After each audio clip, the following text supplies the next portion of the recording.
Guys నమస్తే welcome back to our channel. So నిన్నైతే chocolate day కదా, మమ్మీకి హ్యాపీ చాక్లెట్ డే అని చెప్తే నా చాక్లెట్ ఏది అని అడిగింది. సో మమ్మీకి సర్ప్రైజ్ ప్లాన్ చేశాను అనమాట. సర్ప్రైజ్ గురించి డీటెయిల్స్ ఏం చెప్పను, ఎందుకంటే మమ్మీ నన్ను చాలాసార్లు అడిగింది ఎలా ప్లాన్ చేసామని. సో మమ్మీ వీడియో చూస్తుంది కాబట్టి ఎటువంటి డీటెయిల్స్ ఇవ్వను. మమ్మీ రియాక్షన్ ఏంటో చూసేయండి. మమ్మీ ఏం చేస్తున్నా? ఇగో డాడీ ఇద్దరు కొట్టుకుంటున్నారు అమ్మలిద్దరు. అవునా, ఒకసారి గేట్ దగ్గరికి వెళ్ళవా? మన ఎంట్రన్స్ డోర్ దగ్గరికి వెళ్ళు. గేట్ దగ్గర ఎందుకు? ఏం ఈ పనుల్లో కనిపించలేదు. సర్లే లోపలికి వెళ్ళిపో. అమ్మా ఒకసారి గడప దగ్గర చూడు, కింద తల కింద దించి చూడు కొంచెం.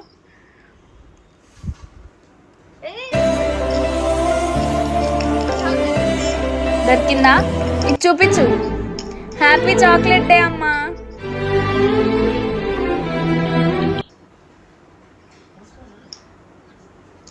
చాలా థ్యాంక్స్. కానీ చాక్లెట్ ఉందండి. సర్ప్రైజ్.